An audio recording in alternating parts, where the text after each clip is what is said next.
The signal from the void. The message arrived at the Galactic Council's Central Communications Hub during the third rotation of the Standard Week. Vexlar, a senior communications technician of the Tellurian species, nearly spilled his nutrient solution when the highest priority emergency channel activated for the first time in his 17-cycle career. Verification confirmed, his console chimed. Priority 1 distress signal from the Navari Collective. The Navari were known throughout the galaxy as master architects and philosophers, an ancient species that had achieved spaceflight while most others were still discovering fire. Their delicate crystalline bodies housed minds of incredible capacity, and their contributions to galactic medicine and art were unparalleled. They were also, like most advanced species, completely pacifistic. The message played across every communication system in the Galactic Administrative District. This is High Minister Callus of the Navari Collective. The Krovac Dominion has breached our outer defense network. 3 colony worlds have gone silent. Our sensors detect a fleet of more than 400 warships approaching our homeworld. The Navari have no military capability to withstand this assault.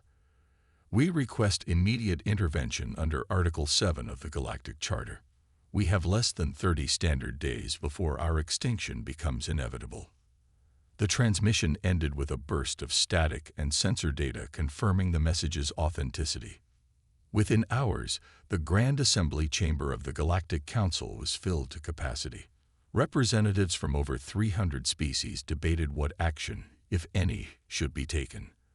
The Krovac were a relatively new species to achieve interstellar travel, but they had quickly built a reputation for ruthless expansion.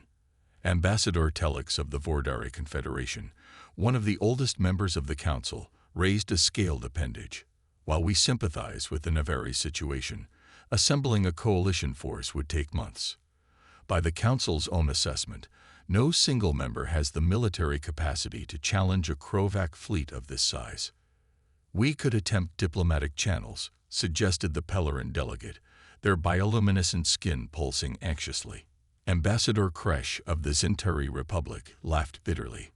The Krovac do not negotiate. They conquer or destroy. 3 of my own colony worlds can attest to this, if any of my people had survived to do so. On the highest tier of the chamber, far from the central speaking platform, sat Commander Sarah Chen of the United Earth Defense Force. Humans had achieved faster-than-light travel just 47 years ago, and had only been granted observer status in the Galactic Council for the past 8. Most species regarded humans with a mixture of curiosity and unease, creatures from a high-gravity, high-oxygen death world whose biology had been shaped by constant competition and predation. As Chen listened to the circular debate, she tapped a secure communication node embedded in her uniform collar. Director Hayes, are you monitoring this? Director Eliza Hayes, head of the UEDF, responded immediately. Every word, Commander. Your assessment. The Council will debate until the Navari are extinct. The Krovac have 400 ships bearing down on an unarmed civilization, and nobody here has the firepower or the will to stop them. Hayes was silent for a moment. What about us? Chen inhaled sharply. We could deploy the home fleet and the colonial defense forces. It would be almost enough. Almost. The Krovac have us outgunned, but they've never faced humans in combat. They've conquered species that surrendered at the first sign of force.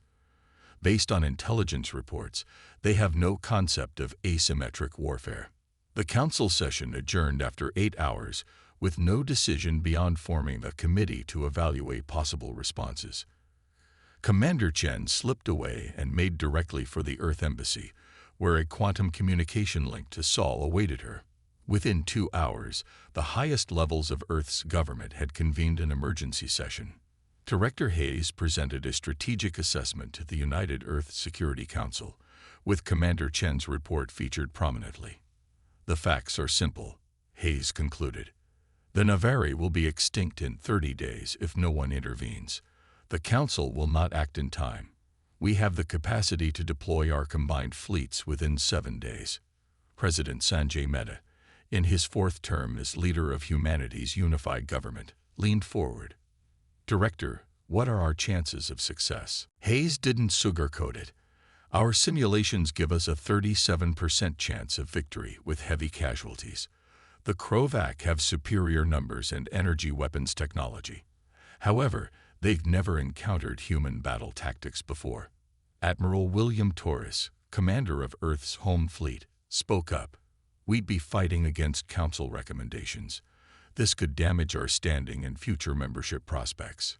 "With respect, Admiral," Chen's voice came through the quantum link.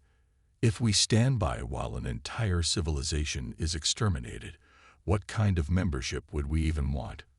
President Meta surveyed the room.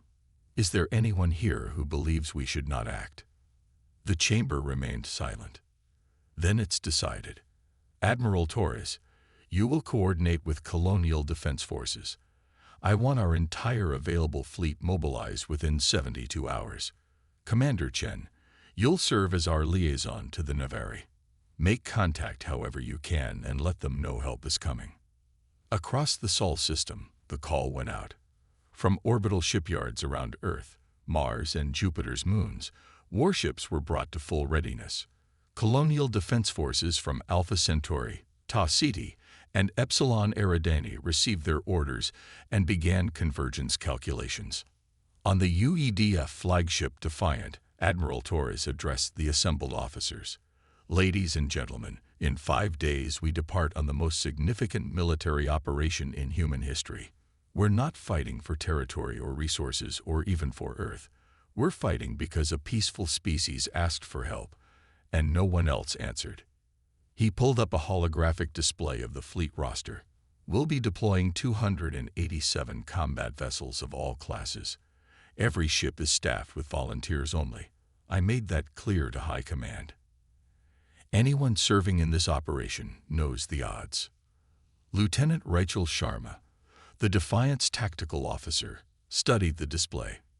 "Admiral, even with the entire fleet, we're still outnumbered." Torres nodded. "The Krovac have 400 warships to our 287. They have more advanced energy weapons. They've conquered a dozen systems without a single defeat." He smiled grimly. "But they've never fought humans before.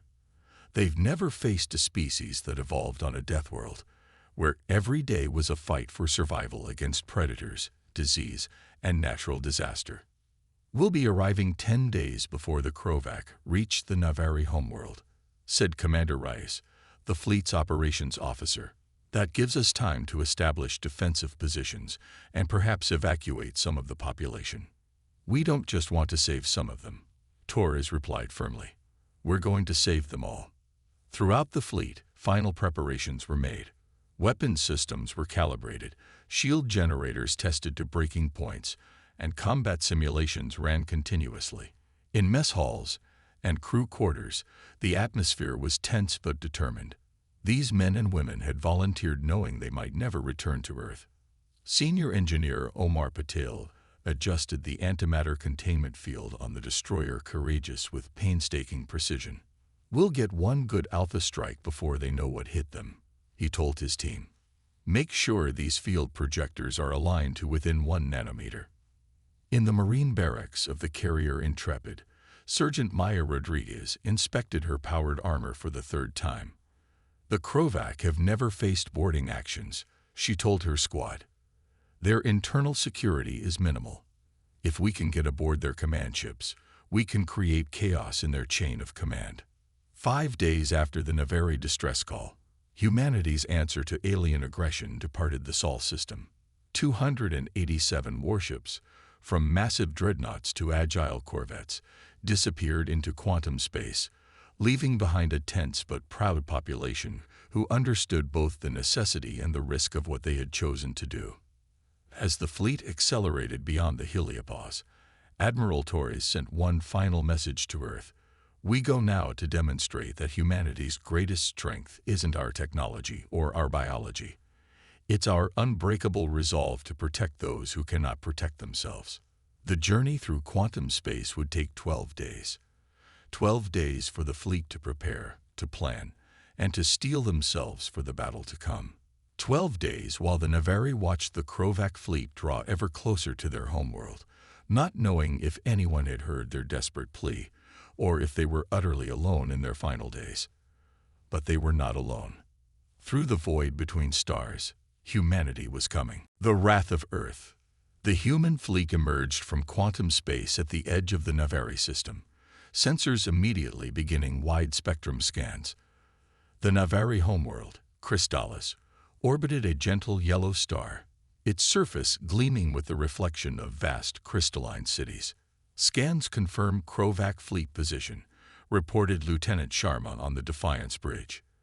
They're maintaining a linear approach vector, still 9 days from reaching Crystallis. They haven't detected us yet. Admiral Torres nodded. Open a channel to the Navari. After several tense minutes, the main view screen activated, showing a Navari elder. Its crystalline body refracted light in dazzling patterns, and its voice resonated with a musical quality as the translation systems engage.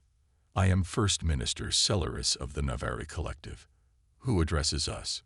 Torres stepped forward. First Minister, I am Admiral William Torres of the United Earth Defense Force. We received your distress call. We've brought our fleet to help defend your people against the Krovac. The crystalline being seemed to shimmer with surprise. Earth? The new species. The Council informed us no help would arrive in time, that our fate was regrettable but unavoidable. The Council doesn't speak for Earth, Torres replied firmly. We've come with 287 warships and crews who volunteered knowing the risks. We need to coordinate our defense immediately. Within hours, a delegation of Navari scientists and elders had transported to the Defiant. Despite having no military tradition themselves, the Navari possessed extensive data on Krovac ships and tactics, gathered through their vast sensor networks before their outlying colonies fell. The Krovac rely on energy lance weapons, explained Navari scientist Zerilia, manipulating a holographic display. Their shields are strongest at the bow, weakest at their ventral and dorsal points. They fight in rigid formations, never deviating from established patterns. Commander Reyes studied the displays intently. They've never needed to adapt because no one's ever truly challenged them. Precisely, replied Zerilia. In 17 successful conquest campaigns, they've never encountered significant resistance. They overwhelmed through superior firepower and numbers, not tactical innovation. Torres turned to his officers. Then we'll give them something they've never seen before. He outlined a strategy that made the Navari delegates tremble with its audacity, but the human officers nodded in grim understanding. We'll need to modify our shield harmonics, said Chief Engineer Patel. If we can tune them to the specific frequency of their energy lances, we might reduce damage by up to 30%. And I want every ship equipped with the new quantum torpedoes, added Torres. If their shields have never been tested against phase-shifted warheads, we might find a critical vulnerability. For 5 days, humans and Navari worked together, sharing knowledge and preparing defenses. The Navari were astonished by human ingenuity and determination, while the humans marveled at Navari technology and wisdom. A mutual respect quickly formed between the species. First Minister Celeris observed the preparations with growing hope. Your people willingly risk everything for strangers, the elder said to Torres. The Council calls humans Deathworlders, as if it were something to fear. They do not understand what it truly means. And what does it mean, in your view? Torres asked. That you value life precisely, because you know how fragile it is, Celeris replied. You fight fiercely not because you love violence, but because you hate it, and will oppose it wherever it threatens the innocent. On the 7th day, the trap was set. Instead of positioning the fleet in a defensive formation around Crystallis, Torres had hidden the majority of his ships behind Crystallis's 3 moons, with only a small force visibly deployed. Navari transmitters had been modified to broadcast false readings that masked the human fleet's true strength. Krovac fleet has entered the inner system, reported Sharma. They're maintaining attack formation and accelerating toward Crystallis. Time to optimal engagement range. 3 hours. Torres opened a fleet-wide channel. All ships, this is Admiral Torres. For many of you, this will be your first combat experience. For all of us, it will be the most important battle we've ever fought. We're outnumbered and technologically disadvantaged, but we have two critical advantages. They don't know we're here, and they've never fought humans before. He paused, looking at the tactical display showing the approaching Krovac Armada, row after row of warships in perfect formation. Remember your training. Remember why we're here. And remember this: Earth stands with those who cannot defend themselves. That is who we are. That is what makes us human. Battle stations. Execute Operation Thunderbolt on my mark. The Krovac fleet advanced inexorably toward Crystallis, their formation never wavering. Their sensors detected the small group of unidentified ships in orbit, but registered them as minimal threat. As they closed to weapons range, the lead Krovac vessel fired a warning shot, a tradition that had preceded the destruction of countless civilizations. In that moment, Torres gave the order. From behind Crystallis's moons, the human fleet emerged in a coordinated attack pattern. Corvettes and frigates accelerated at maximum thrust, executing high-G maneuvers that would have killed most non-human crews. Larger ships launched swarms of fighter craft and quantum torpedoes simultaneously. The Krovac response was sluggish, their rigid command structure unprepared for an ambush. Their perfect formation, designed to bring maximum firepower to bear against a stationary target, became a liability as human ships attacked from multiple vectors. Echo Squadron, strike their flagship's port nacelles, ordered Commander Reyes. Battle Group 3, concentrate fire on these coordinates. Energy beams lashed out from Krovac vessels, but many found only empty space where human ships had been milliseconds before. The quantum torpedoes, designed to shift partially out of normal space, bypassed the strongest layers of Krovac shielding before detonating. On the Krovac command ship, Supreme Commander Vexkar watched in disbelief as his perfect formation crumbled under the onslaught. Impossible, he growled to his subordinates. These primitives should not even be capable of interstellar travel, let alone coordinated warfare of this complexity. His tactical officer's voice trembled. Supreme Commander, we've lost 37 ships already. These creatures, they fight like nothing we've encountered. Their maneuvers exceed safety parameters. They're sacrificing their own vessels to target our command ships. Indeed, several human destroyers, critically damaged by Krovac weapons, had deliberately collided with Krovac cruisers rather than retreat. The resulting antimatter containment failures had created massive energy eruptions that damaged nearby enemy vessels. Despite the initial success, the battle began to turn as the Krovac numerical advantage came into play. Human ships, executing maneuvers at the edge of structural integrity, began to fail. The destroyer Courageous exploded after absorbing fire meant for the carrier Intrepid. The cruiser Dauntless lost all power but continued fighting with emergency systems only. On the Defiance Bridge, reports of casualties poured in. "Admiral," said Commander Reyes, her face grim, "we can't sustain this exchange rate. We've lost 63 ships. The Krovacs still have over 300 operational vessels." Torres studied the tactical display. "We need to break their command and control." "Lieutenant Sharma, is the Intrepid in position?" "Yes, sir. Marine assault teams are ready." Torres nodded. "Execute Phase 2. Across the battlefield, a new strategy unfolded. The carrier Intrepid, protected by a screen of destroyers, moved into position near the Krovac flagship. Launch bays opened, but instead of fighters, specialized boarding craft erupted toward the enemy vessel. Sergeant Maya Rodriguez led her Marine squad through the vacuum separating the ships. Remember, the Krovac have never experienced boarding actions. Their internal security will be minimal. Our objective is their central command center. The boarding craft latched onto the Krovac flagship, cutting through the hull with quantum drills. As atmosphere vented into space, the Marines in their powered armor pushed inside.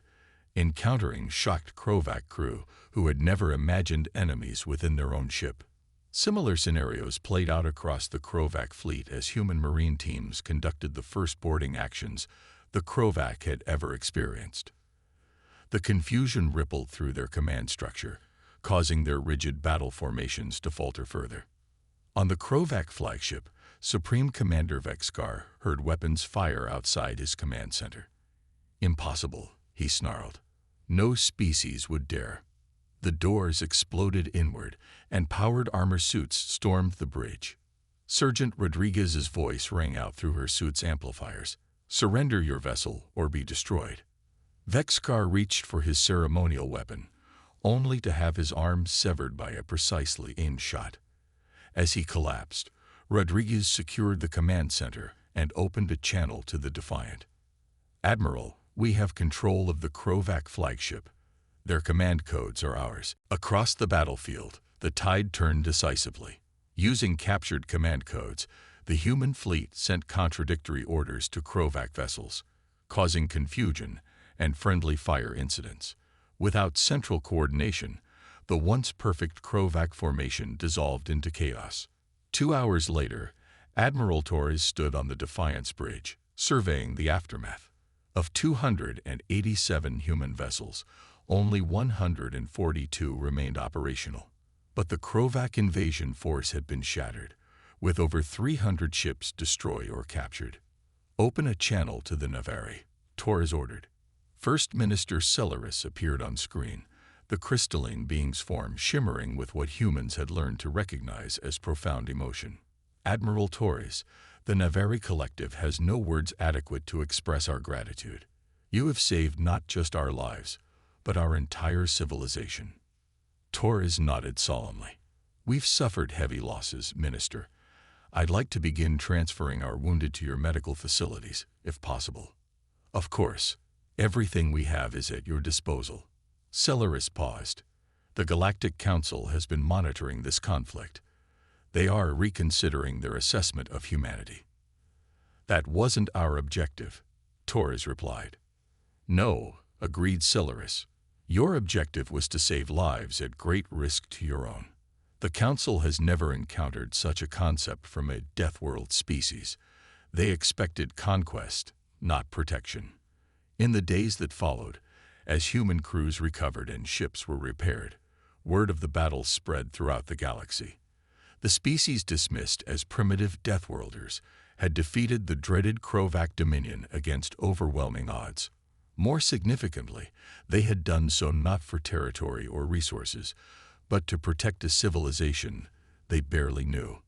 3 months later, the Galactic Council convened in special session. By unanimous vote, the first in 700 years, humanity was granted full membership. Ambassador Chen accepted the formal declaration with dignity. "Earth is honored by your welcome," she said. "We look forward to a new era of cooperation and mutual protection." As the ceremony concluded, First Minister Celeris approached Chen privately. "The Council still does not fully understand," the Navari elder said quietly. "They believe they have tamed the Deathworlders by bringing them into the fold." Chen smiled. "And what do you believe, Minister?" "I believe the galaxy has just met its first true protectors," Celeris replied. "And those who would prey on the weak have much to fear." Throughout known space, aggressors and conquerors took note. The humans had arrived on the galactic stage, not as the savages many had expected, but as something far more dangerous. Deathworlders with a conscience, who would fight with terrible efficiency not for gain, but for justice. The message was clear. The children of Earth had joined the galactic community, bringing with them everything that made them uniquely human. Their tenacity, their ingenuity, and their unshakable determination to protect those who could not protect themselves. The Deathworlders had arrived, and the galaxy would never be the same.